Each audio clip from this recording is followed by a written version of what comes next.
terakhir adalah wajibnya seseorang itu meninggalkan hal yang syubhat, apalagi kalau sudah jelas hukumnya, sebagaimana di sini Nabi SAW memerintahkan Uqbah untuk menceraikan istrinya. Maka Uqbah pun tanpa ragu menceraikan, dan setelah itu wanita itu menikah dengan laki-laki lain. Nah, ini pelajaran yang bisa kita ambil dari hadis yang mulia ini. Baik, kita lanjut langsung ke hadis 598 dari Al-Hasan ibn Ali radhiyallahu anhuma. Beliau dan ayahnya dua-duanya sahabat. Beliau berkata, saya hafal dari Rasulullah SAW, da' ma yaribuka ila ma la yaribuk. Tinggalkanlah apa yang membuatmu ragu dan beralihlah kepada yang tidak membuatmu ragu. Hadis ini diriwayatkan oleh Tirmidzi dan beliau mengatakan hadis ini hasan sahih. Di sini maknanya kata Imam Nawawi rahimahullah, tinggalkanlah apa-apa yang Anda ragukan dan ambil sesuatu yang tidak Anda ragukan. Hadis ini teman-teman termasuk dalam bahasan atau istilah dalam ilmu hadis jawami'ul kalim, atau kalimat-kalimat yang ringkas dari Nabi SAW tapi memiliki kandungan makna yang sangat banyak. Kandungan makna yang sangat banyak. Nah, di sini teman-teman kita bisa lihat bagaimana potongan hadis ini ringkas, padat, tapi luar biasa gitu. Ya. Jadi menjadi sebuah pondasi dasar kehidupan seorang muslim. Da' ma yaribuka ila ma la yaribuk. Tinggalkan apa yang membuatmu ragu kepada hal yang tidak membuatmu ragu. Jadi ini masuk dalam semua lini kehidupan kita. Selama kita ragu hukumnya boleh atau tidak, tinggalkan. Dan ini betul-betul masuk sejalan dengan judul bab kita, meninggalkan syubhat. Berapa banyak orang subhanallah di kantornya langsung saja dibagikan amplop, dibagi-bagi rata. Dia tidak perlu tahu. Tidak mau tahu bahkan. Mungkin dari mana? Akad kerja, gajinya 5 juta. Tiba-tiba saja ada bonus dibagi-bagi tanpa jelas dari mana. Dia punya, harusnya dia tanya sebagai seorang muslim.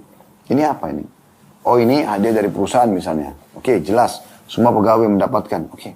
Tapi kalau misalnya ada orang yang sogok, kemudian atasan Anda, karena dia tidak mau sendirian nanti kalau ditelusuri secara hukum, apakah hukum agama atau hukum pemerintah, sehingga nanti dia bisa kena hukuman gitu kan, maka dia libatkan bawahan-bawahannya. Di banyak terjadi di perusahaan, akhirnya dia bagi-bagi, dan para anggota atau staf perusahaan tersebut kena merasa mendapatkan bonus, gaji cuma 5 juta per bulan atau 10 juta per bulan, kemudian dia dapat amplop isinya 5 juta gitu kan, gratis bagi dia. Ya udah dipakai aja. Dan ini berbahaya. Pendapatan haram akan mendatangkan banyak mudarat, akan mendatangkan banyak mudarat. Nah, mudaratnya ini berbahaya sekali ya. Mudaratnya ini, bahayanya itu efeknya sangat luar biasa ya. Karena efek-efek ini akan mendatangkan hal-hal yang negatif dalam kehidupan. Seperti misalnya penyakit dari pendapatan haram, ributnya rumah tangga itu sendiri, lahirnya anak-anak yang cacat atau anak-anak yang malah durhaka. Nah, ini semua rentetannya karena harta-harta haram. Lalu kenapa Anda mau nikmati hal-hal tersebut? Dia hanya gambarannya seakan-akan kuantitasnya, oh banyak nih saya dapat sekian ratus juta, sekian puluh juta ya. Makanya dia syubhat. Jadinya dia haram. Kita sudah jelaskan di hadis pertama dalam bab kita ini, itu hadis tentang antara halal sama haram ada yang hal yang syubhat. Dan siapa yang menjerumuskan diri pada yang syubhat, maka dia terjerumus pada yang haram. Ya. Jadi nggak boleh dibiarkan. Apapun yang Anda ragu, jangan dinikmati. Ya. Ini poin penting. Apalagi kalau Anda sudah tahu kalau itu haram. Ya. Jangan bilang, saya tidak mau tahu supaya tetap bisa dinikmati. Nggak bisa. Sebagai seorang muslim harus jeli. Ya. Baik, jadi hadis ini kita ambil pelajaran tentang sikap wara' seorang mukmin dalam selalu jeli kepada menikmati dan juga melaksanakan atau melakukan sebuah fasilitas, sebuah kegiatan yang sudah jelas bolehnya. Selama dia ragu maka tidak boleh dia kerjakan. Kita masuk ke hadis 599. Dari Aisyah radhiyallahu anha, beliau berkata, kana li Abi Bakr As-Siddiq radhiyallahu anhu gulamun yukhriju lahu al-kharaj.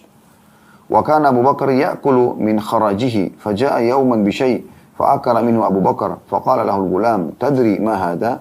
Faqala Abu Bakr, wa ma huwa? Qala kuntu takahantu li insanin fil jahiliyah wa ma uhsinul kahana illa anni khada'tuhu falakiyani fa'atani lidhalik hadha alladhi akalta minhu fa'adkhala Abu Bakar yadahu faqa'a kulla syai'in fi batnihi. Hadis ini diriwayatkan oleh Bukhari. Abu Bakar As-Siddiq radhiyallahu anhu memiliki seorang budak yang bekerja untuk menghasilkan kharaj, bekerja pendapatan, ya. Dan Abu Bakar makan dari hasil itu. Suatu hari dia datang dengan membawa sesuatu, makanan dari hasil kerjanya. Lalu Abu Bakar memakan sebagiannya, maka pelayan itu berkata kepadanya, apakah Anda mengetahui dari mana sumbernya ini? Abu Bakar mengatakan, dari mana? Dia berkata, dulu pada masa jahiliyah, saya melakukan praktik perdukunan untuk seseorang, padahal saya tidak tahu tentang perdukunan. Saya hanya menipunya. Kemudian dia bertemu dengan saya di saat ini dan memberiku karenanya. Ya. Apa yang Anda makan ini dari hasil itu. Maka Abu Bakar pun memasukkan tangannya ke dalam mulut dan memuntahkan semua yang ada di dalam perut beliau. Ya. Sini ada keterangan kharaj. Ya, kalau Anda pegang bukunya masih ada belum terus terjemahan di bawah. Terjemahan adalah sesuatu yang ditetapkan oleh seorang majikan untuk dibayarkan oleh budaknya kepada majikannya setiap hari. Sedangkan sisa penghasilannya adalah milik budak tersebut. Baik, riwayat ini penting untuk kita fahami teman-teman sekalian. Saya berikan gambaran global dulu hadisnya. Di masa dulu, orang bisa punya budak atau hamba sahaya. Karena ada dua sebab utama ada perbudakan. Yang pertama, peperangan. Semua yang menjadi tawanan perang itu biasanya jadi budak. Ya, bisa diperjualbelikan atau dibebaskan. Kemudian yang kedua, adanya yang dijual di pasar, perbudakan. Zaman dulu ada, bahkan di pasar Madinah pun ada. Talha bin Ubaidillah radhiyallahu anhu dan hampir sahabat-sahabat yang punya kemampuan sama, mereka hampir tiap hari menuju ke pasar perbudakan lalu beli bebasin. Kalau Talha radhiyallahu anhu yang saya ingat dalam biografi beliau itu, beliau setiap hari membeli 36 budak, 36 orang dibeli lalu dibebaskan. Anda tahu Bilal radhiyallahu anhu ya, beliau seorang budak Umayyah bin Khalaf dan ditebus oleh ya, Abu Bakar radhiyallahu anhu. Ya, kemudian juga ada banyak sahabat-sahabat Nabi yang lain ya, Suhaib Ar-Rumi ya, dan yang lainnya cukup banyak. Kemudian juga di Madinah ada Salman Al-Farisi ya, radhiyallahu anhu ajma'in. Dia dulu jadi budak di salah satu orang Yahudi di Madinah. Nah ini teman-teman sekalian, zaman itu ada perbudakan ya. Nah, hukum Islam datang mengatur perbudakan tersebut, yaitu dengan, kalau Anda punya budak, tentu sekarang Alhamdulillah sudah tidak ada. Seingat saya semenjak Perang Dunia Kedua, itu sudah dihapus perbudakan di muka bumi ini. Zaman sampai sebelum Perang Dunia Kedua itu masih banyak perbudakan. Bahkan di Amerika itu, karena mereka tidak mengikuti hukum Islam, maka banyak sekali kisah-kisah bagaimana orang kulit hitam menjadikan budak, dan budak itu betul-betul diperlakukan dengan hal-hal yang kurang baik ya. Dan itu banyak dalam kisah. Dan Islam datang mengatur dengan kebaikan-kebaikan. Maksudnya disuruh berikan makanan, disuruh berikan pakaian, ya, disuruh berikan tempat yang layak buat mereka. Walaupun mereka di satu sisi boleh bekerja buat majikannya. Nah, ada istilah dalam agama kita kharaj. Kharaj ini yang disebutkan dalam hadis adalah seorang majikan yang menentukan nilai. Misalnya seseorang punya budak, si A punya budak si B. Lalu dia mengatakan, kamu buat bebas, boleh bekerja di mana saja, tapi pendapatan kamu kita bagi dua. Nah, kemudian si budak itu bekerja misalnya punya pendapatan 1 juta rupiah per hari. Maka majikannya dikasih 500 ribu, dia dapat 500 ribu. Tapi ini terjadi pada perbudakan ya. Ya tidak terjadi, zaman sekarang sudah saya bilang lagi, tidak ada perbudakan. Ya. Dan tidak berlaku hukum ini tentunya ya. Ini hanya terjadi kalau ada masa perbudakan dulu. Nah, Abu Bakar radhiyallahu anhu punya seorang budak dulu. Kemudian akadnya adalah kharaj. Pendapatan dari budak tersebut boleh dibagi dengan Abu Bakar, gitu kan? Maka budak ini hampir setiap hari kalau pulang bawa makanan, ya, bawa hasil kerjanya. Sampai satu hari dia pulang, dia bawa bekal, ya, makanan, dan ternyata makanan tersebut, ya, dia berikan kepada Abu Bakar. Lalu Abu Bakar pun tanpa nanya langsung makan. Dalam proses makan untuk sudah selesai, budak ini mengatakan, apakah Anda tahu dari mana sumber hari ini? Maka dia mengatakan tidak. Biasanya sih Abu Bakar tradisinya selalu nanya, dari mana sumbermu? Hari itu Abu Bakar tidak nanya lagi, subhanallah. Lalu kemudian budak itu mengatakan, apakah Anda tahu dari mana sumber ini? Abu Bakar mengatakan, tidak. Dari mana? Dia mengatakan, ini adalah di masa jahiliyah dulu sebelum Islam, saya pernah pura-pura jadi dukun. Kemudian saya pernah didatangi oleh seseorang konsultasi, dan pada saat itu dia belum punya uang. Sepakatlah kami dengan jumlah tertentu, kemudian dia pergi. Sekarang saya sudah masuk Islam, dia pun sudah masuk Islam. Dia mengingat kalau dia punya utang dulu, maka dia berikan kepada saya. Saya pun mengambilnya dan saya kemudian membeli makanan ini. Tanpa banyak berpikir, tanpa pikir panjang lagi, Abu Bakar langsung spontan mengorek mulutnya dan memuntahkan semua makanan yang syubhat tadi, yang karena dari pendapatan perdukunan, maka beliau langsung membuangnya. Walaupun pada saat itu orang ini belum masuk Islam, pendapatan dari belum masuk Islam, karena masih dalam masa jahiliyah. Sekarang dibayar, gitu. Maka dia, Abu Bakar tidak mau makannya. Nah, ini total atau globalnya kisah. Baik, kita akan masuk teman-teman ke pelajaran dari hadis ini. Pelajaran yang pertama adalah adanya hukum perbudakan atau bagaimana Islam mengatur perbudakan dalam Islam, dan sudah kami jelaskan tadi berikut kharajnya, atau pendapatan budak yang bisa dibagi dengan majikannya. Kemudian yang kedua yang bisa kita ambil pelajaran dari sini adalah bagaimana jelinya dan waraknya sikap Abu Bakar radhiyallahu anhu. Beliau betul-betul jeli sekali, hati-hati sekali, gitu kan. Bagaimana beliau pada saat dijelaskan oleh budak ini, kalau itu adalah hasil perdukunan, beliau langsung memuntahkannya. Berapa banyak orang di antara muslimin tidak peduli seperti ini. Mereka masuk ke satu restoran, mau halal, tidak peduli. Yang penting bagi mereka makan. Gitu. Yang penting ini, restoran itu sudah saya pernah masukin. Tidak peduli dengan masalah halalnya. Dan alhamdulillah di Indonesia Allah SWT mudahkan pemerintah kita, jazakumullah khairan, masih ada mengizinkan MUI untuk mengeluarkan logo halal, label halal, dan itu bisa ditempel di setiap rumah makan. Itu sangat menarik, bagus sekali gitu. Cuma memang belum ada penekanan seperti misalnya saya temukan di Malaysia. Itu pernah kami mengunjungi sepupu kami di sana. Pas kami mau makan siang dan memang cukup lapar pada saat itu. Lalu diajak kami ke satu mall.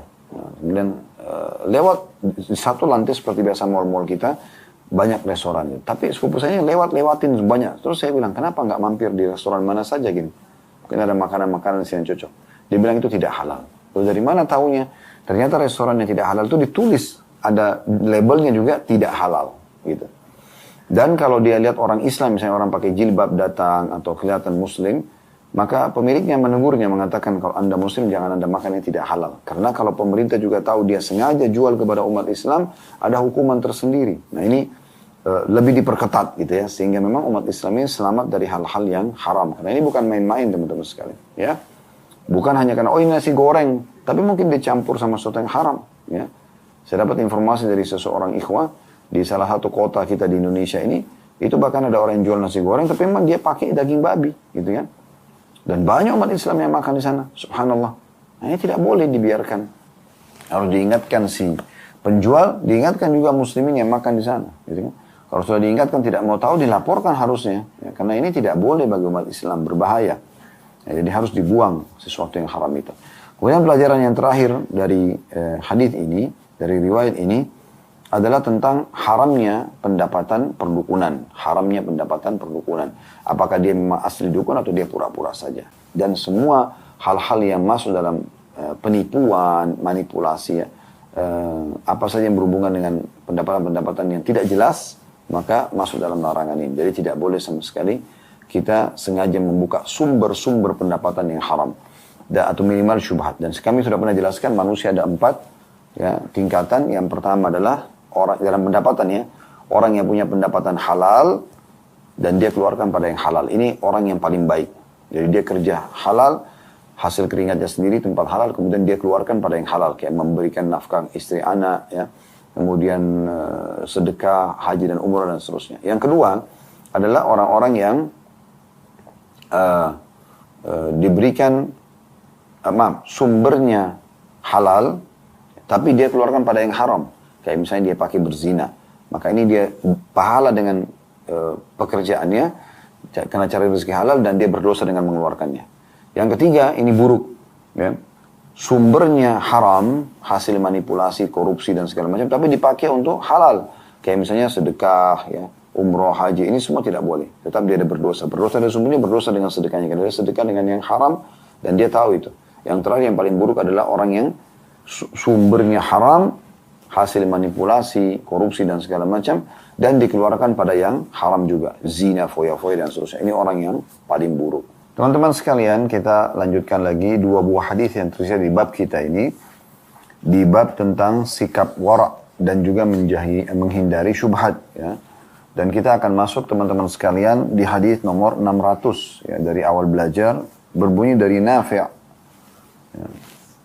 Radiyallahu anhu, anna Umar bin Khattab radiyallahu anhu kana farada lil muhajirin al-awwalin 4,000 wa farada li ibnihi 3,500. فقيل له هو من المهاجرين فلما نقصته فقال إنما هاجر به أبوه atau أبوه يقول ليس هو كمن هاجر بنفسه. Hadis ini riwayat Bukhari. Terjemahannya bahwasanya Umar bin Khattab radhiyallahu anhu memberikan bagian untuk kaum muhajirin angkatan pertama sebanyak 4.000 dirham. Dan untuk putranya, maksudnya Abdullah bin Umar, sebanyak 3.500, jadi beda 500 dirham. Maka dikatakan kepadanya, kepada Umar bin Khattab, anakmu ini, dia juga termasuk muhajirin. Mengapa anda mengurangi jatahnya? Maka Umar menjawab, karena dia berhijrah dibawa oleh bapaknya. Dia berkata, tentu dia tidak seperti orang yang berhijrah dengan sendirinya. Riwayat ini teman-teman sekalian menceritakan tentang sikap seorang sahabat yang mulia dan kita semua kenal namanya Umar bin Khattab radhiyallahu anhu. Sosok orang yang selalu menjadi figur contoh bagi umat Islam, orang yang digambarkan oleh Nabi SAW, orang yang mengambil agamanya dengan ketegasan, ya, sehingga jangankan manusia, syaitan pun segan dengan dia. Ya, manusia pun banyak segan dengan Umar bin Khattab, tapi syaitan pun segan. Sampai kata Nabi SAW, wahai Ibnu Khattab, maksudnya Umar, kalau seandainya engkau jalan di sebuah lembah dan syaitan melihatmu lewat di lembah tersebut, maka dia akan cari lembah yang lainnya. Ini menandakan kenapa? Karena Umar dan sangat tegas dengan agama. Halal, halal, haram, haram. Selesai. Nah, salah satu hal yang menjadi ciri khas beliau adalah beliau hati-hati sekali dengan pendapatan beliau. Nah, juga pendapatan keluarganya. Di antaranya dalam riwayat ini dijelaskan gitu. Pada saat beliau menjadi khalifah, lalu beliau membagi-bagikan, ya, uang untuk para muhajirin karena mereka adalah orang-orang yang awal masuk Islam 4.000 dirham, maka anaknya Abdullah bin Umar diberikan cuma 3.500. Orang-orang nanya, kenapa anda kurangi jatahnya Abdullah padahal Abdullah juga termasuk muhajirin? Maka kata beliau, karena Abdullah ini anakku hijrah bersama ayahnya, ya. Jadi tentu beda dengan orang yang hijrah, ya, dengan sendirinya. Maka ini contoh, ya, bagaimana sikap wara' dan hati-hati, ya, seorang mukmin dalam mencari pendapatan. Ini secara globalnya.